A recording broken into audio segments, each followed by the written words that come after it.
ओम नमः सिद्धेभ्यो।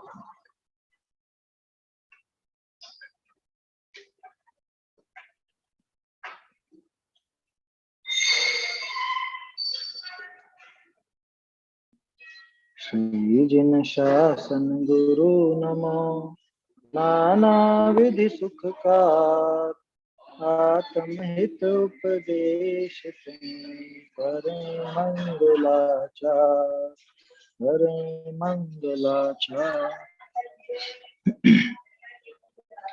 आत्मानुशासन ग्रंथ राज पर अपनी चर्चा चल रही है और आचार्य देव अब यहाँ पे जो हमारे महामुनिराज होते हैं उनकी कैसी प्रवृत्ति होती है, कैसा उनका जीवन होता है, वो सब बातें दिखा के उनकी प्रशंसा भी कर रहे हैं और उनसे हमारे मंगल की कामना भी कर रहे हैं कि ऐसे वो महामुनिराज हमारा जीवन पवित्र करें। ऐसी बात थी ना। कल जो छंद देखा अपन ने 261 अथवा 260 भी था, 60 में तो उनकी महिमा बताई, 261 में कहा कि उनके चरणों में स्थित जो धूल है वो धूल भी हमारे जीवन को मंगल करे, जीवन को पवित्र करे। पवित्र यंतु परमा पादो स्थिता पांसव, ऐसी बात आई थी। तो ये तो भावना है, ऐसा अपने पूज्य पुरुषों के प्रति बहुमान जताने के लिए कहा जाता है। ऐसे इसमें कोई यूं नहीं समझ लेगा कि उनके चरणों की धूल माथे पर रख ली तो अब तो हो ही गया कल्याण, या वो कर ही देंगे, या वो मुनिराज आकर के हमारा जीवन सुधार देंगे, ऐसा आशय मत निकाल। ये हमारे तो देव, हमारा धर्म, हमारे गुरु परम वीतरागी होते हैं और वो उस वीतरागता की वो स्वयं उपासना करते हैं। तो इसलिए वो कर्तृत्व की भावना जगाने वाली बात तो है ही नहीं। कोई ऐसा सोचे कि देखो देखो यहाँ पे लिखा है कि वे मुनिराज हमको पवित्र करे, उनकी धूल भी हमको पवित्र कर देगी, तो एक द्रव्य दूसरे द्रव्य का करता हुआ कि नहीं, वो हमें पवित्र करने वाले हुए कि नहीं हुए। भगवान से कहते हैं ना अपन कि भगवान आप ही हमको तारो, तो कहते हैं भक्ति में कहा जाता है, भक्ति में इस तरह का अतिरेक चलता है, व्यवहार से ऐसा कहने में आता है, कोई दिक्कत नहीं। तुम ही स्वामी हाथ पकड़कर तारो तो तिर जाए, आज हम जिन राज तुम्हारे द्वारे आए कि आप ही तारोगे साहब, आपके ऊपर ही है क्या। प्रभु जी अपनो विरद निहारो, है? आपकी प्रसिद्धि है इसमें, अब मुझे देर मत करो, आप ले चलो मोक्ष। तो भगवान ले जाएंगे या ये मुनिराज कर देंगे जीवन पवित्र। मुनिराज तो जीवन इस तरह से पवित्र करेंगे कि हम अगर उनको ऊंचा मानेंगे तो उनके जीवन से प्रेरणा लेकर के अपने जीवन को ऊंचा बनाएंगे। किस तरह से पवित्रता आएगी, और कोई विधि नहीं है वहां पवित्रता है, समझ में। यही एकमात्र विधि है पवित्रता की, और कोई तरीका नहीं कि वो आकर के दे देंगे, वो हाथ लगाएंगे या वो तथास्तु करेंगे और आप पवित्र होगे, ऐसा होने वाला नहीं है 3 काल में। है समझ में कि उनके आशीर्वाद से, हमको तो उनका गुरु जी का आशीर्वाद मिल गया, हमको तो क्या, हमें तो आशीर्वाद मिल गया। हाँ, अरे भगवान ने गुरु की बात है ना, ये गुरु कर देंगे। नहीं, गुरु देते थे ना आशीर्वाद, कैसा देते थे, सद्धर्म वृद्धि रस्त, धर्म वृद्धि हो, मोक्ष मार्ग में लगो, अपने आत्मा को जानो, उसी में लीन, यही देते थे और क्या कहते। अमृत चंद्राचार्य ने लिखा ना, मज्जंतु निर्भर ममी सममेव लोग।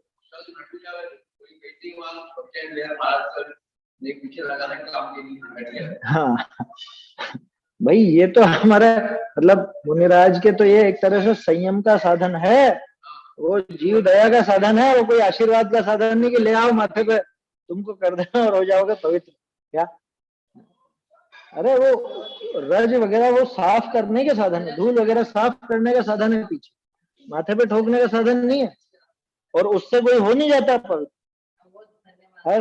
अच्छा चलो, उससे पवित्र होना मान ले रहे, तो अब मैं तो जीवन भर खूब पाप करूं और जाके 2-4 बार माथे पे पीछे पड़वा लूं, हो जाएगा फिर तो काम, फिर तो कर्मों की व्यवस्था बेकार सारी की सारी, वो कर्म वहीं पे खत्म हो जाएंगे ना। भाई कर्म जो मैंने बांधे थे उन कर्मों का फल तो आ ही नहीं रहा, तो फिर वो कर्माधारित व्यवस्था बेकार सारी, जैन दर्शन फेल। अगर वो ऐसे पीछे झाड़ने से या ऐसा आशीर्वाद से पवित्र होते, ये जीव पवित्र हो जाते, तो आपके कर्मों के ऊपर कुछ भी नहीं रहा। फिर अमित गति आचार्य फेल, अमृत चंद्राचार्य फेल, है नेमी चंद्राचार्य फेल हो गया। फिर तो स्वयं किए जो कर्म शुभाशुभ फल निश्चय ही वे देते। बोलो, निश्चय ही फल देंगे और उनका फल इससे रुक जाएगा कि मैंने पाप तो बहुत किया, अब आप हमको पवित्र कर दो साहब। करे आप फल दे अन्य तो स्वयं किए और अपने कर्म सिवाय जीव को कोई न फल देता कुछ भी। आपने अगर वो पुण्य बांधा होगा तो उसके उदय में अनुकूलता मिल जाएगी, इसके अलावा कोई और अनुकूलता देने वाला नहीं, प्रतिकूलता भी देने वाला, कोई दूसरा कुछ करने धरने वाला।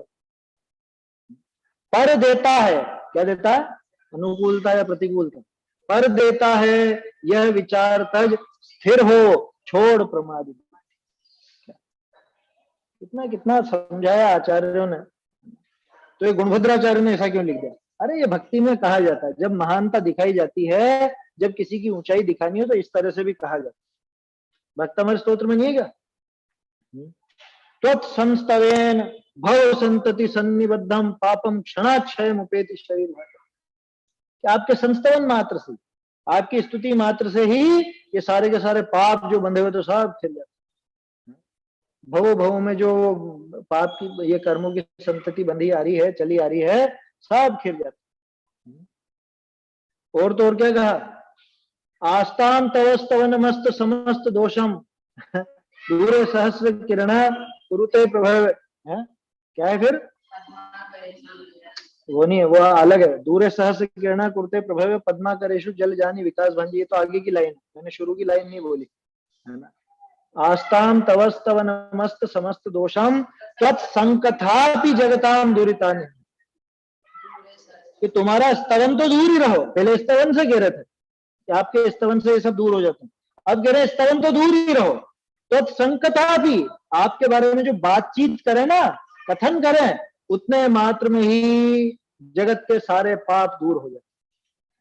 बोलो, ये बहुमान दिखाने के लिए इस तरह से कहा जाता है, ये बहुमान बताया जाता है। ये वास्तविकता नहीं है भक्ति में, है ना। ये अतिरेक चलता है, इसमें कोई दिक्कत नहीं है। इसको ऐसा मत समझ लेना कि ये तो मिथ्यात्व वाली बात हो गई, ये तो सिद्धांत विरुद्ध बात हो गई। ये सिद्धांत विरुद्ध नहीं है, ये भक्ति में इस तरह से किया जाता है, कोई दिक्कत नहीं। ये अतिशयोक्ति चलती है भक्ति में, इसलिए घबराना नहीं। जो ये कह दिया कि मुनिराज के चरणों की धूल भी हमको पवित्र करे आकर के, तो उसका आशय यह है कि मुनिराज इतने महान है, तीन लोक में सबसे उत्तम है। ये छंद अपन देख चुके थे, भावार्थ भी देख लेता, लेकिन थोड़ा सा और इस पर विचार करने का मन था, है ना। भावार्थ पढ़ते हैं। जड़ चेतन का अनादि संबंध है, एक से हो रहे हैं, है ना। एक से हो रहे हैं मतलब बिल्कुल लगता ही नहीं है, अंतर नजर ही नहीं आता है। ऐसे एक में एक हो गया कि पता ही नहीं चलता, जैसे दूध और पानी। क्या वो दूध में आपने पानी डाला, मालूम पड़ता है कि अलग अलग है? पता ही नहीं पड़ता। दूध और पानी अलग अलग नजर आते हैं क्या? ये दूध की बूंद है कि पानी की बूंद है, बताओ। जिसमें पानी डाला हो, ऐसे ऐसे मिला दिया हो, अब उसमें से निकालना, ये दूध की बूंद की पानी की बूंद, अंतर दिखता है? कोई अंतर नहीं दिखता। ये मालूम है कि दूध और पानी मिले हो, लेकिन अंतर नजर नहीं आते। तो जड़ चेतन का अनादि संबंध है, एक से हो रहे अनादिकाल से, और सबनी को एक से प्रतिभा से हैं। सभी जीवों को एक जैसे प्रतिभाषित होता, क्योंकि जीव तो बेचारा अज्ञानी है, इनको मालूम नहीं पड़ता ना, इतनी बुद्धि कहाँ है। जैसे आदिनाथ जी की सभा लगी थी और नीलांजना नृत्य कर रही थी, मर गई और दूसरी आ गई, दूसरी नाचने लग गई, किसको पता चला? मोटे बुद्धि के लोग हैं। आदिनाथ जी जैसी बारीक बुद्धि हर किसी की तो थी नहीं, उनको पता चल गया था। उस समय तो ऋषभ देव थे, राजा ऋषभ देव कहलाते थे। तो राजा ऋषभ देव को तो पता चल गया, वो ज्ञान ऐसा विशेष था इसलिए। बाकी सब तो बेचारे ना समझते ना, तो और कितना सुंदर नृत्य कर रही है नीलांजना, उनको तो मालूम ही नहीं पड़ा मर गई वो कब की और दूसरी आ गई। ऐसी दिक्कत। ऐसे ही अनादिकाल से ये जीव और चेतन मिले हुए हैं, यद्यपि जुदे जुदे हैं, है ना। लेकिन इनका जो अंतर है वो पता ही नहीं चलता। मिले हुए हैं तो ऐसा लगता है एक ही है, एक से प्रतिभा से हैं, एक जैसे नजर आते हैं, बिल्कुल एक जैसे। जे महापुरुष भेद विज्ञान करी दोनी को न्यारे जानी, जड़ सु निर्ममत्व होए जगत की आशा तजे हैं, इनके चरण कमल की रज जीवनी को पवित्र करे है। जो महापुरुष भेद विज्ञान द्वारा दोनों को न्यारे जानकर, जिन्होंने भेद विज्ञान चलाया, भिन्नता जानी, ये जुदा, जीव जुदा और पुद्गल जुदा है, ये शरीर अलग और मैं अलग, ऐसी भिन्नता जिसने जानी और न्यारे जानकर जड़ से निर्ममत्व होकर, जड़ से निर्मम होकर, क्या मतलब, तो उस पुद्गल के प्रति ममत्व भाव पूरी तरह छोड़ करके जगत की आशा तजे, जगत की आशा छोड़, गृहस्थ दशा छोड़ते हैं और गृहस्थ पना छोड़ते हैं। ऐसा होता है ना परिभाषा में अरहंत और सिद्ध की, क्या, जो गृहस्थ पना त्याग कर, जो गृहस्थ अवस्था त्याग कर, ऐसे शब्दों का प्रयोग किया डोडरमल जी। तो भेद विज्ञान से दोनों को न्यारा जाना, न्यारा जाना तो क्या जाना,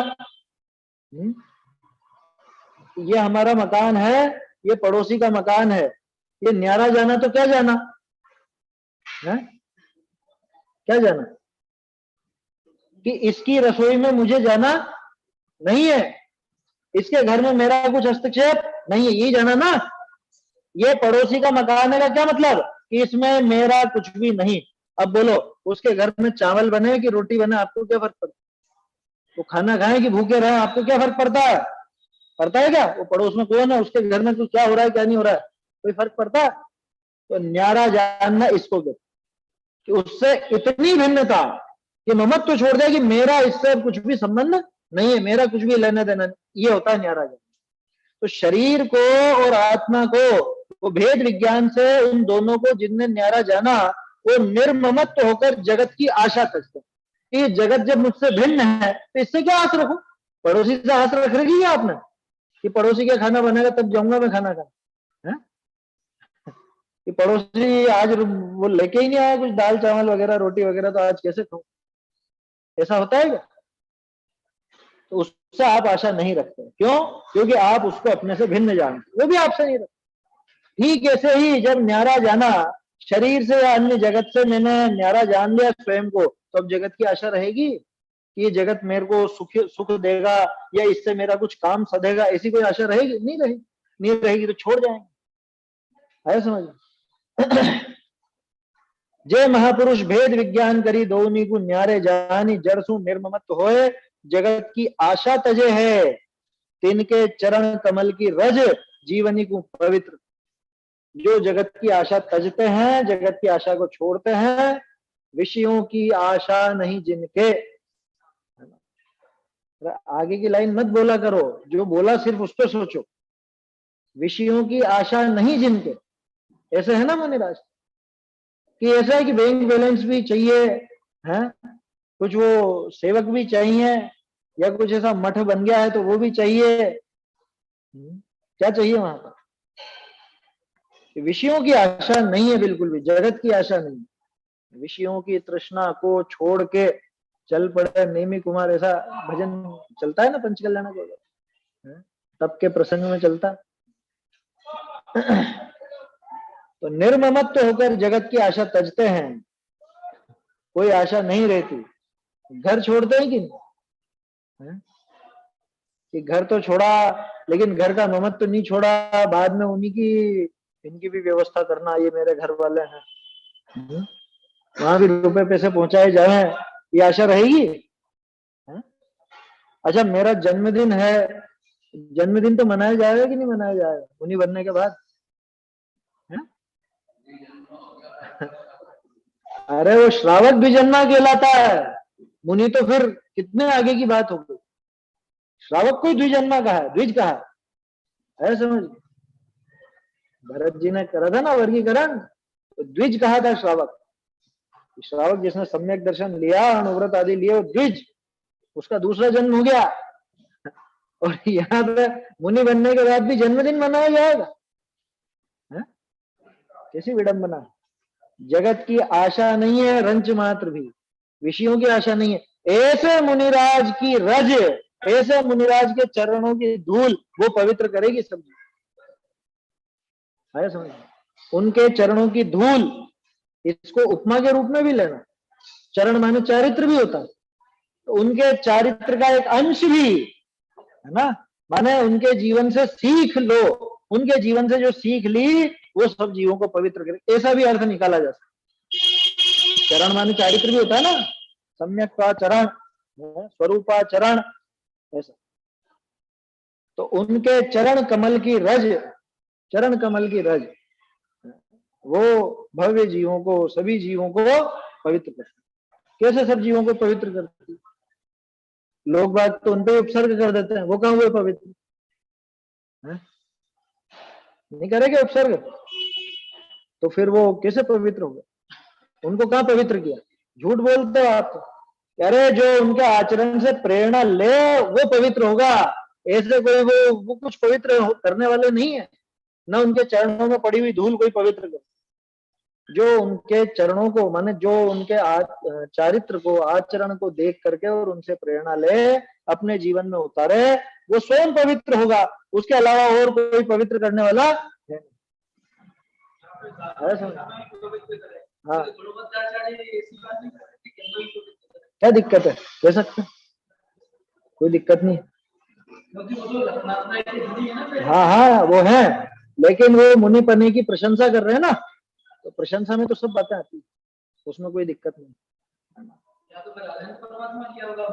नहीं नहीं नहीं, मुनिराज की बात क्योंकि यहाँ पे उसकी बात चली ना, बुद्धि में जो अलक्ष्यमान भेद है, तो उस भेद विज्ञान की बात किसकी आई? वो तो प्रारंभिक दशा की, मतलब मुनि दशा की बात है, अरहंत दशा की बात है। कौन सा शब्द है जिससे अरहंत दशा का लग रहा है? नहीं नहीं, वो देखे ना अपन, कोई ऐसा शब्द अगर आता हो जिससे अरहंत वाला अर्थ निकलता हो तो। बुद्धि अलक्ष्यमाण विधियो आशात्मनो अंतरम दत्तोच्चेर अविधाय अविधाय भेदम अनियो आरा न विश्राम्यति, ये अंतर्विनिवेशिता शम धने बाढ़म बहिर्व्याप्त तेषाम नोत्र पवित्र परमा पादो स्थिता पांचो। मुनिराज की है क्योंकि ऊपर हेडिंग भी ये दी ना। हाँ हाँ,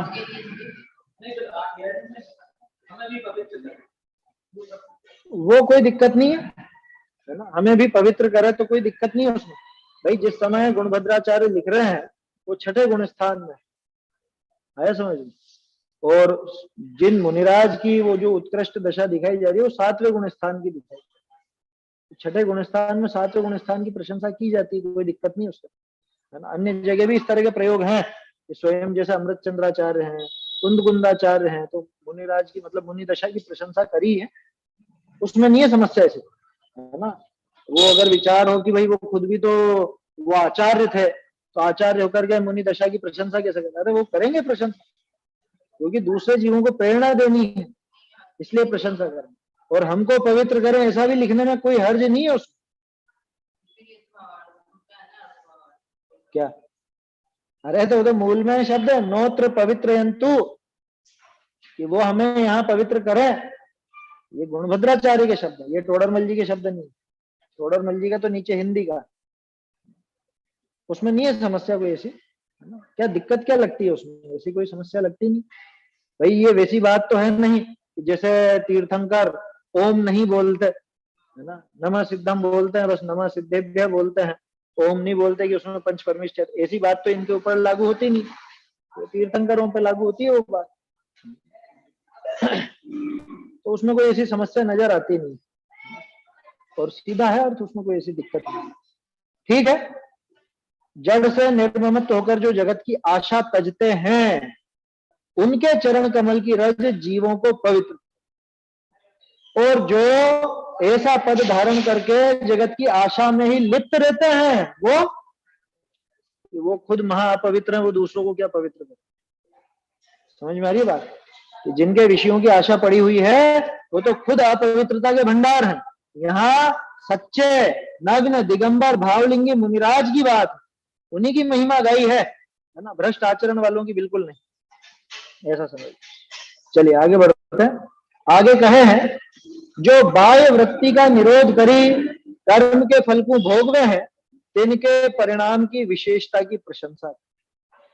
बाह्य वृत्ति का निरोध कर, माने बाह्य प्रवृत्ति कैसी चली, बाह्य प्रवृत्ति को पूरी तरह से उसका निरोध करके, पूरी तरह रोक करके, जैसे पिछले छंद में आया था ना, बहिर्व्याप्तयः, बाहर में व्याप्त होते हुए ज्ञान को अंतरंग में लगाया, वैसा यहाँ बाहर की पूरी वृत्ति का निरोध करके अब कर्म के फल को भोग रहे हैं। कर्म का फल कैसा, पुण्य रूप पाप रूप कैसा भी हो सकता है ना, उस कर्म के फल को भोगते हैं, उनके परिणामों की कैसी विशेषता है वो यहाँ पे दिखा रहे हैं। कुल मिला के मुनिराज के जब अनुकूलता या प्रतिकूलता हो तो वो क्या काम करते हैं, वो पुण्य का उदय है तो क्या करते हैं, पाप का उदय है तो क्या करते हैं, कौन सी दशा कार्यकारी वो यहाँ पे बताएं। 262 यत्प्राग्जन्मनि संचितं तनुभृता कर्माशुभं वा शुभम्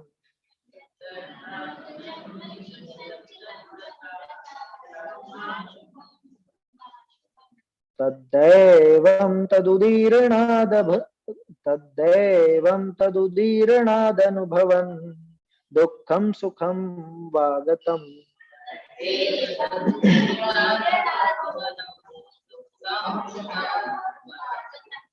कुर्याद्य शुभमेव सोप्यभिमतो यस्तु भयो चित्तये।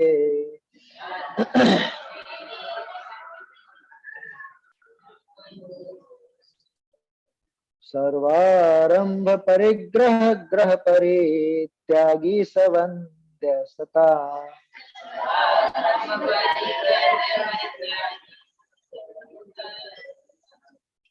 यत्प्राग्जन्मनि संचितं तनुभृता कर्माशुभं वा शुभम्।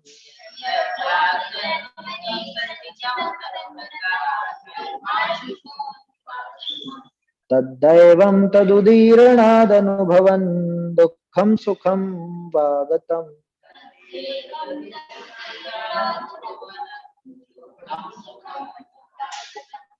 कुर्याद्य शुभमेव सोप्यभिमतो यस्तु भयो चित्तये।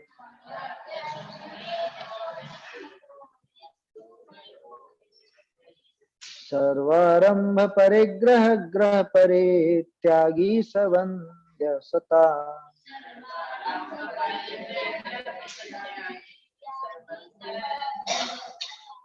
जीवों के जो पूर्व जन्म में संचित कर्म अशुभ या शुभ, उन्हीं देव की हो उदीरना अनुभव करते दुख या सुख। श्लाघनीय शुभ करने वाला पर जो चाहे द्वय विनशे, सर्वारंभ परिग्रह ग्रह परित्यागी पूज्य सज्जनों से। देखो क्या कह रहे हैं, यत प्राग जन्मनि संचितम, यत माने जो, प्राग जन्मनि यानी पिछले जन्म में, जो पिछले जन्म में पिछले भव में संचितम संचित किया हुआ है, इकट्ठा किया हुआ है, किसके द्वारा, तनुभृता। तनुभृत किसको कहते हैं, तनुभृत माने शरीर धारण करने वाला, और तनुभृता माने शरीर धारण करने वाले के द्वारा, माने संसारी जीवों के द्वारा जो पहले के जन्म में संचित कर्म है। कैसा कर्म, अशुभम वा शुभम, अशुभ कर्म या शुभ कर्म, माने पुण्य या पाप, सीधी सी बात। पिछले भव में जो भी पुण्य या पाप बांधा है, पिछले भव में जो भी कर्म शुभ या अशुभ कर्म बांधा है, तद दैवम, वो क्या है, वो देव है, उसे ही भाग्य कहा जाता है। अन्य मत में देव कहलाता है, भाग्य को कहते हैं अपने यहाँ पे भाग्य माने कर्म का उदय।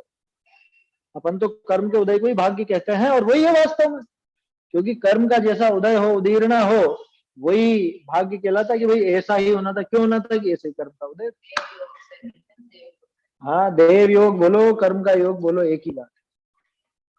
तद देवम, वो देव, और तद उदीर्णाद अनुभवन, उसकी उदीर्णा करते, उसकी उदीर्णा होने से, उसकी उदीर्णा से दुखम सुखम व आगतम अनुभवन, जो भी सुख या दुख आ गया है, आगतम माने आया हुआ, वा आगतम दोनों मिलकर बन गया वागतम, जो भी दुख या सुख आया है उस दुख या सुख का अनुभवन करते हुए, यह भी अधूरा वाक्य क्या, पिछले भाव में जो भी शुभ या अशुभ कर्म बांधा था वो देव है, और उस देव के उदीरणा से जो भी शुभ या अशुभ आ गया है ना, शुभ या अशुभ तो कर्म था, दुख या सुख आ गया है, उस दुख या सुख का अनुभवन करते हुए यह शुभम एव कुर्यात, कुर्यात यह लिखा है ना, यह कुर्यात जो करे, क्या करे, शुभम एव कुर्यात सो अपि अभिमतो, जो शुभ करता है वो भी अभिमत है, अभिमत है मतलब ठीक है, प्रशंसनीय है, उसकी भी प्रशंसा कर देते हैं। लेकिन यह तू उभय उच्छित्य, क्या उभयोच्छित्य, कि जो उन दोनों की छित्ती के लिए, छित्ती माने उनके छेदने के लिए, जो उनको छेदने के लिए काम करता है, कैसा काम करता है, सर्वारंभ परिग्रह ग्रह परित्यागी, सारे ही आरंभ और परिग्रह रूपी ग्रह का जिसने त्याग किया, ग्रह माने ये घर वाला ग्रह नहीं है, दोनों में अंतर करना सीखो, कहा छंद का, इसमें ग्रह में ऋ ऋषि वाला लगा हुआ है क्या, क्या है?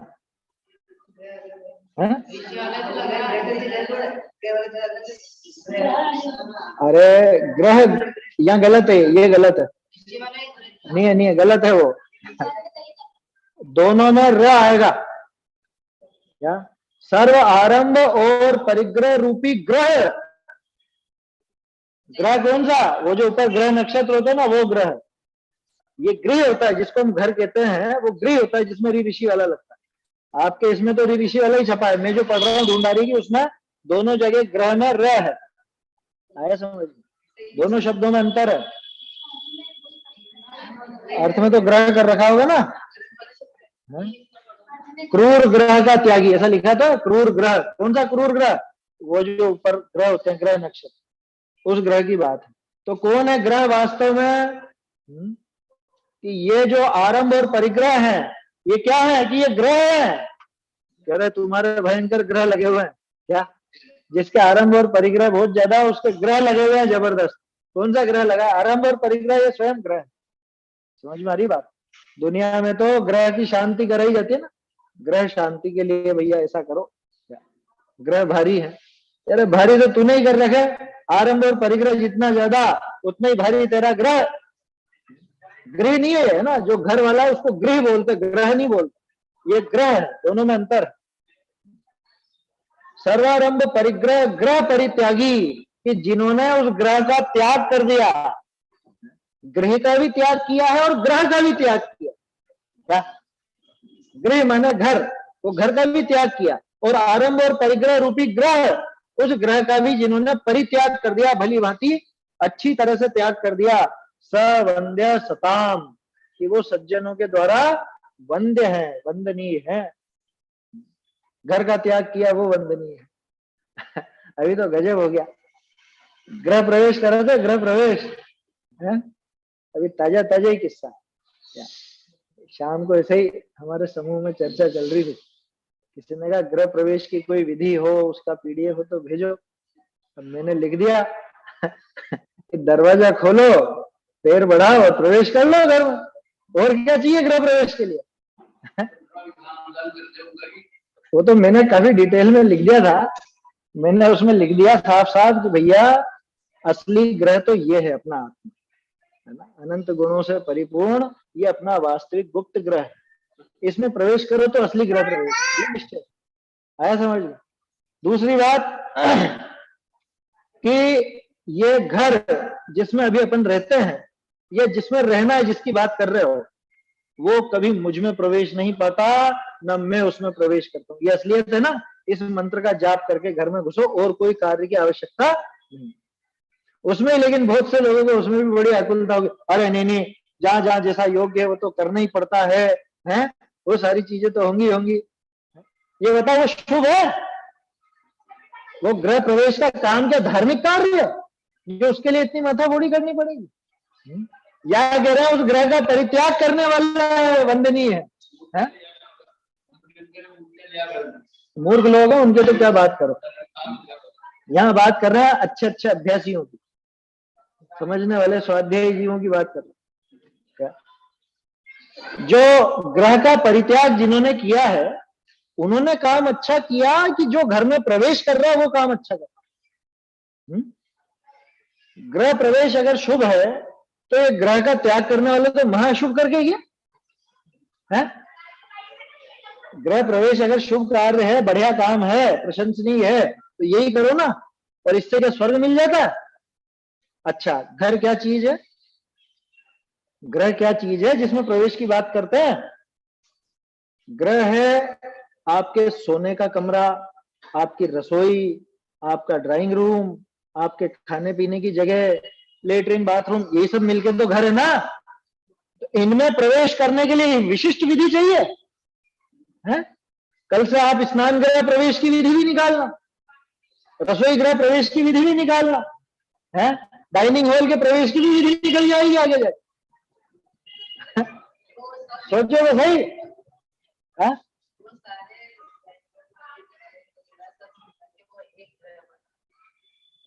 उसको निकाल के कौन सा ग्रह बचा? उनको निकाल दे तो फिर कौन सा ग्रह बचा? भाई आपने सोने का कमरा निकाल दिया, आपने खाने पीने की जगह निकाल दी, खाना बनाने की जगह निकाल दी, तो उन सबको निकाल के ग्रह कैसे बनेगा?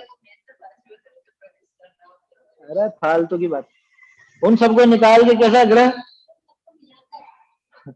उन सबको मिला के बना ना, उन सबको मिला करके घर बना हुआ, तो उनमें से कौन सा काम शुभ है बताओ? आपका बेडरूम शुभ का कार्य है कि आपकी रसोई शुभ का कार्य है कि लेटरिन बाथरूम शुभ का कार्य है कि स्टोर रूम शुभ का कार्य? कौन सा शुभ है? तो वो ग्रह प्रवेश शुभ कहलाएगा। और ग्रह प्रवेश शुभ हो तो फिर मुनिराज तो महाअशुभ करते जो घर छोड़ के जाते। समझ में आ रही है बात? ग्रह प्रवेश अगर शुभ होने लग गया तब तो हो गया काम। फिर तो कोई ग्रह त्यागी क्यों बने? घर में प्रवेश करके रहो ना, फिर तो मस्ती है। समझ में ही बात? और अपने को उससे तकलीफ नहीं है, तकलीफ इस बात की है कि उसके नाम पर तरह तरह का ग्रहित मिथ्यात्व पलता। अरे भाई मकान बना है, रहने लग जाओ, छुट्टी, और क्या करोगे? क्यों करा रहे उसकी पूजन? अभिप्राय क्या उसका? भाई सबसे बाधा कौन से परिवार में नहीं आती? ये बताओ, कौन सा एक घर बता दो दुनिया का, एक परिवार कि जिसमें कोई बीमार नहीं होता हो।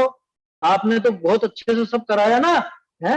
वो गृह प्रवेश के पहले पूरी भूमि शुद्धि भी कराई हो, और वो क्या बोलते हो आप, नींव के टाइम पे पूजा भी कराई हो, भूमि पूजन वगैरह भी कराई हो, और नांगल भी कराया हो। उसके बाद क्या उस परिवार में कोई बीमार नहीं पड़ता? क्या उस परिवार में कभी किसी की मौत नहीं होती? कभी किसी का वियोग नहीं होता? आपस में खटपट नहीं होती है? एक परिवार एक घर बता दो ऐसा। और ऐसा हो तो ये विधियां तो पूरे भारत में और गिने चुने लोगों में चलती है। विदेश में तो आपसे मतलब कितने लोग हैं इस तरह के जो ये कोई विधि नहीं। हाँ। यदि कोई नई जमीन खरीदे वहाँ घर बना रहे हैं, वहाँ कोई अभ्यंतर वगैरह का बात नहीं कहें कि मैं यहाँ घर बना रहा हूँ, वहाँ पे मैंने स्थान बना लिया, तो आप छोड़ दिया स्थान कैसा बनाएगा वो? उसमें क्या है, बोल दो भैया यहाँ हो तो हट जाओ, एक सूचना दे दो उसको। उसमें कोई पूजा वूजा की तो कोई बात है नहीं, पूजा उसमें भी क्या है, वो मन का डर है कुल मिला के। क्या? अरे रहते हैं जो यही बैठे हो, जो आपको क्या पता? आपके पास में बैठा हो तो क्या पता व्यंतर रहते हैं कहाँ नहीं रहते हैं व्यंतर? आपको क्या लगता है आप वो व्यंतर आपकी जगह रह रहे हैं? आप व्यंतरों के लोक में रह रहे हो? समझ में आई बात? बोलो, वो छिपकलियां कॉकरोच आपके घर में रहते हैं कि आप उनके घर में रहते हैं? वो अपने घर में रहते हैं, अपन यही कहते हैं ना, ठीक इसी तरह से अपन व्यंतरों की जगह पे रहते।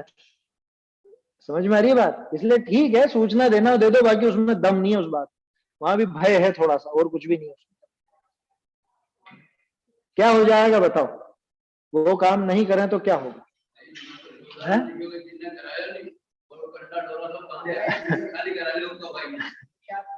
ये बताओ, अपन तो उल्टी बात करें, नहीं कराए तो क्या होगा? क्या ऐसा हो जाएगा, बीमार हो जाए? तो कौन से घर में बीमार नहीं होता? कह रहे मर जाएंगे, कौन से घर में नहीं मरते ये बताओ। अगर उन चीजों से कुछ होता हो, सीधी सी बात है, या तो कर्माधारित व्यवस्था मानो बाहर की, आत्मा में तो कुछ होता जाता ही नहीं, वो तो परम अध्यात्म की बात है, आत्मा में तो कुछ होता जाता ही नहीं, ये तो सबसे ऊपर की बात। लेकिन अगर बाहर की भी व्यवस्था आपको देखनी है तो या तो कर्माधारित व्यवस्था मानो, और नहीं तो बंद कर दो वो बातें कि कर्म किए जो स्वयं किए, जो कर्म शुभाशुभ, छोड़ दो वो बातें कर। अगर आपके कर्मों से ही मतलब वो बाहर की वस्तुएं वैसी होती, इतना बढ़िया लिखा है टोडरमल जी का पेज नंबर 48 पे, याद रखो लाइन, वे बाह्य वस्तुएं या तो अपने अधीन परिणमित होती हैं या अपने कर्म के अधीन, दोनों बता दिया, निमित्त और उपादान, कि या तो अपने अनुसार, उनके अनुसार, और निमित्त की बात करो तो हमारे कर्म के उदय का अधीन।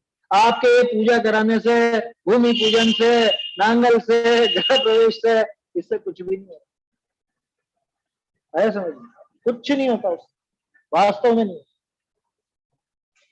करा के देख लो ना, खूब करा के देख लो, और नहीं करा उनके भी देख लो, दोनों तरफ से देखो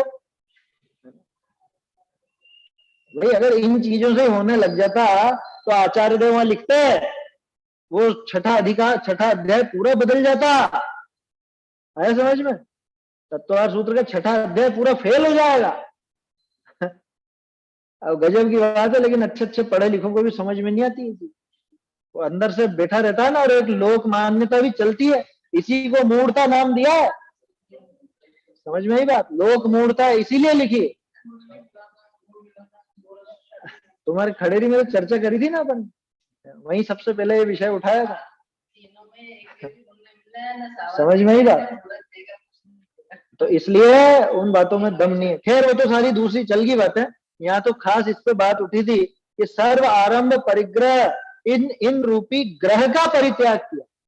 ये ग्रह ग्रहण वाला, वो ऊपर के ग्रह है, इसमें ग्रह गलत छपा, वो ग्रह है वास्तव में। क्या कह रहे हैं, सर्वारंभ परिग्रह ग्रह परित्यागी स वंद्य सताम। क्या कहा आचार्य देव ने यहाँ पे, कि जो पिछले भव में जो भी संचित किए हों पुण्य और पाप, है ना, जो भी शुभ और अशुभ बांधे हो, वो तो है देव, और उस देव की जब उदीर्णा होती, उदीर्णा में उदय शामिल है, ध्यान रखना, यहाँ ऐसा मत लेना कि अरे उदीर्णा लिखा उदय नहीं लिखा, उनके उदय में या उदीर्णा में जो भी सुख या दुख मिलते हैं वो जीव भोगता है, कोई दिक्कत नहीं। अब उसको भोगते हुए भी जो शुभ कर ले हुए, माने उदय तो आ रहा है पाप का, और पाप के उदय में भी जो शुभ कर ले हुए, माने शुभ भाव कर ले, वो भी ठीक है, ठीक है, मैंने बहुत अच्छा नहीं कहा। देखो अशुभ के उदय में रोना पीटना मचाए, आकुलता करे, वो तो बेकार। अशुभ का उदय या शुभ का उदय, उसमें भी जो शुभ भाव कर ले वो फिर भी ठीक है, लेकिन जो उसमें उस शुभ या अशुभ के उदय में उन दोनों के नाश का उपाय करे, वही वास्तव में वंदनीय है, वही वास्तव में जगत में वंदनीय है, अन्य कोई वंदनीय नहीं। ऐसा काम कौन करता है, ऐसे काम हमारे मुनिराज करते, उनके शुभ का माने पुण्य का उदय हो चाहे पाप का उदय हो, बाहर में अनुकूलता हो चाहे प्रतिकूलता हो, वो तो दोनों का ही नाश करने के लिए तत्पर रहते, आया समझ में, दोनों का ही नाश करने के लिए तत्पर रहते हैं। उनको रंच मात्र भी वो शुभ या अशुभ चाहिए नहीं, वो जरा भी उससे न तो लिप्त होते हैं न उससे भला मानते हैं, उसका त्याग ही करते हैं और उसको जीतते हैं।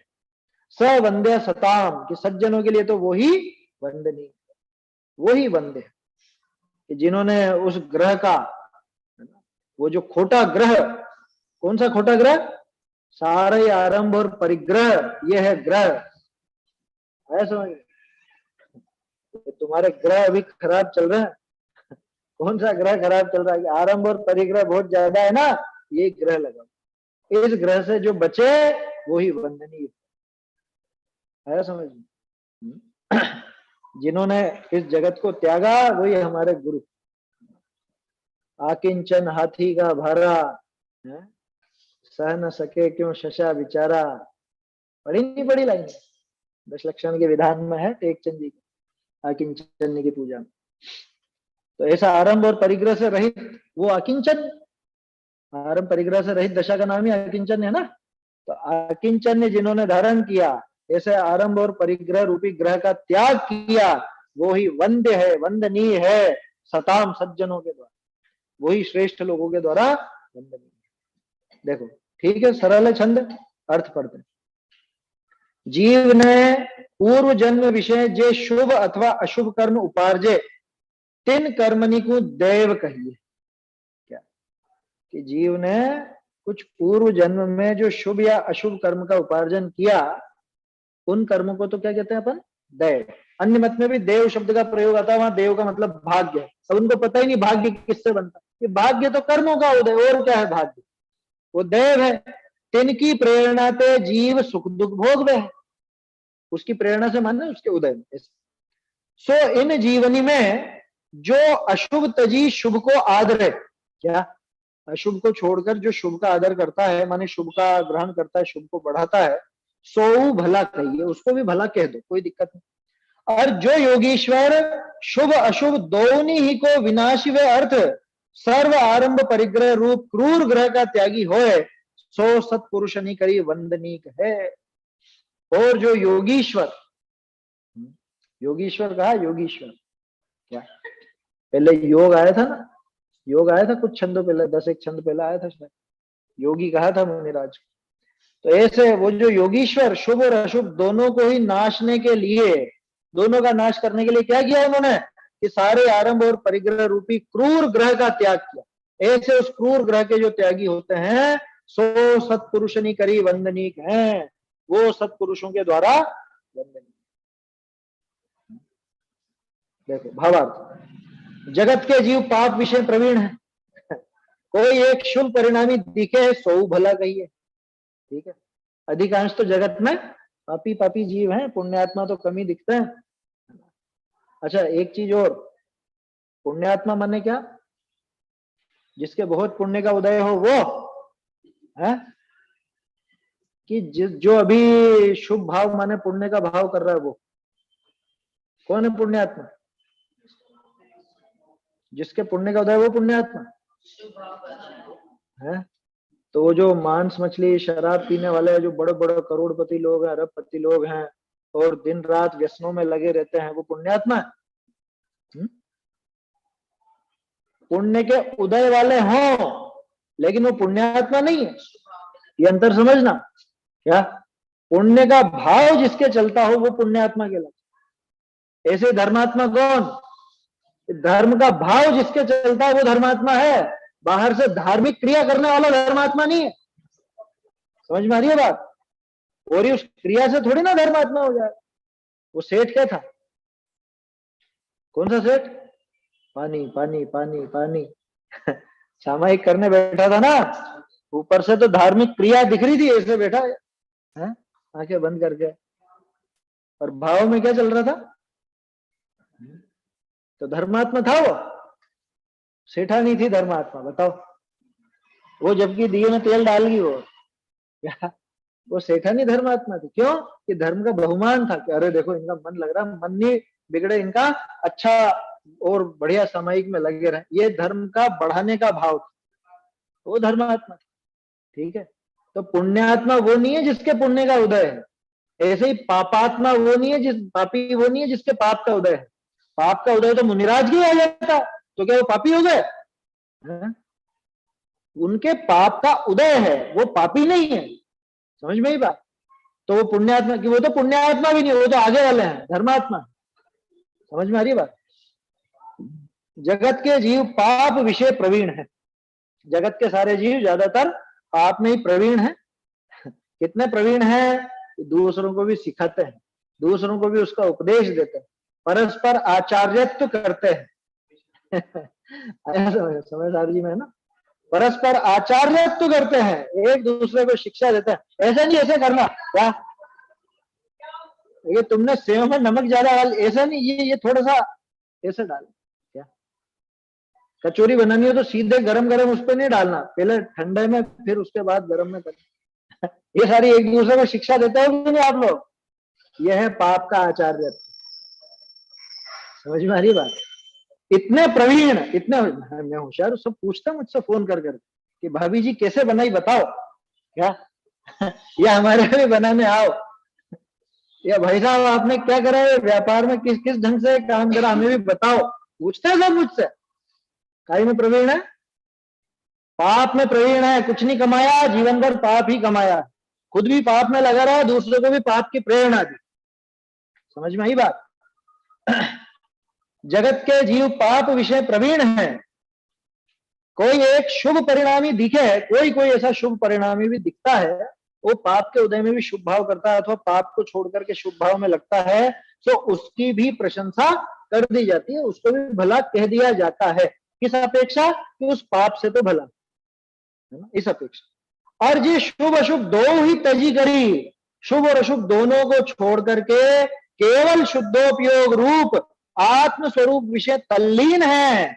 या जो शुभ और अशुभ दोनों को छोड़ के केवल अपने आत्म स्वरूप में तल्लीन है, तिनकी महिमा कौन कह सके, उनकी महिमा कौन? क्योंकि उनकी दशा तो वही जान सकता है जो खुद आत्मा में लीन, और जो आत्मा में लीन हुआ वो कहेगा नहीं।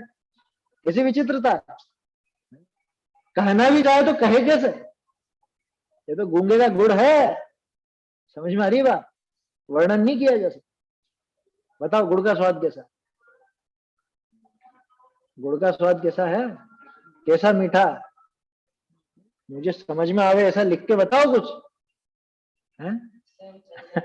ये जो चखता है वो जानता। नींबू, इमली, केरी, नाम सुनते ही पानी आता है मुंह में। किसके आता है? जिसने पहले खाई हो उसी का आता है। आप एक अंग्रेज के सामने बोलो नींबू, इमली और ये क्या केरी वगैरह, वो क्या पता नहीं क्या बोले जा रहा, उसको क्या मतलब, उसको मालूम ही नहीं। तो जिसने चखा है उसको पता है।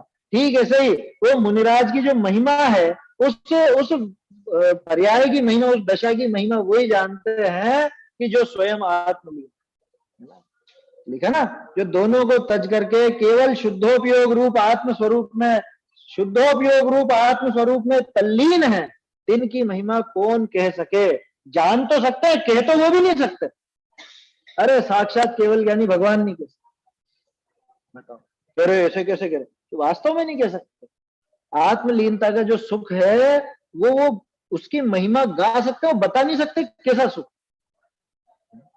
क्योंकि कहने की चीज नहीं है ना, ये वचनों से अगोचर है, वचनातीत है। ऐसा आनंद है, और जो चखे वही जाने। इसलिए उस आनंद को जानना है तो उसका अनुभव करो। तिनकी महिमा कौन कह सके, ते सत्पुरुष ने करी वंदनीय है। सत्पुरुषों के द्वारा वे वंदनीय हैं, उनकी ये दशा वंदनीय है। वो मुनिराज हमारे वंदनीय। ऐसे मुनिराज को नमस्कार, है ना। ऐसे मुनिराज की महिमा बारंबार बता रहे हैं यहाँ पे। 262वां छंद हुआ। आगे और भी बात आएगी, है ना, सुख दुख के संबंध में, कि कैसे इनका नाश किया, कैसे उनका नाश करते हैं मुनिराज। वो बात आगे आएगी अगले छंद में, उसकी चर्चा फिर अपन कल देंगे। छंद बोल लेते हैं एक बार। जीवों के जो पूर्व जन्म में संचित कर्म अशुभ या शुभ, उन्हीं दैव की हो उदीरणा, अनुभव करते दुख या सुख। श्लाघनीय शुभ करने वाला, पर जो चाहे द्वय विनशे, सर्वारंभ परिग्रह ग्रह परित्यागी पूज्य सज्जनों से। चैतन्य का स्मरण प्रतिक्षण ही करो रे, भव के अनंत दुख को क्षण में हरो रे। अक्षय अनंत निज सौख्य निधान पाओ, गाओ अरे नित इसी के गीत गाओ।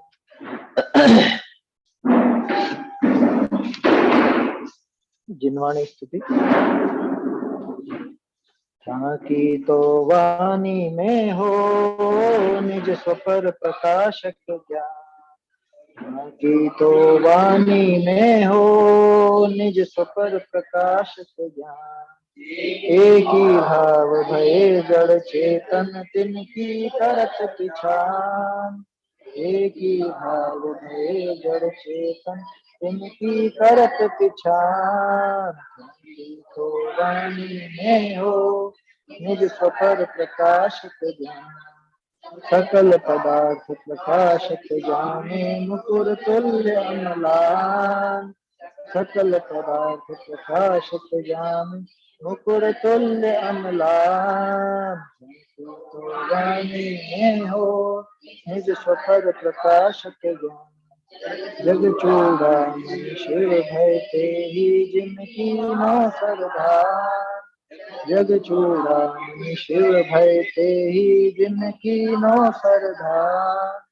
की तो वाणी में हो निज स्वपर प्रकाशक ज्ञान। भाग चंद बुध जन पाही को निश दिन करत बखान। भाग चंद बुध जन पाही को निश दिन करत बखान। तो वाणी में हो निज स्वपर प्रकाशक ज्ञान। हाँ की तो वाणी में हो निज स्वपर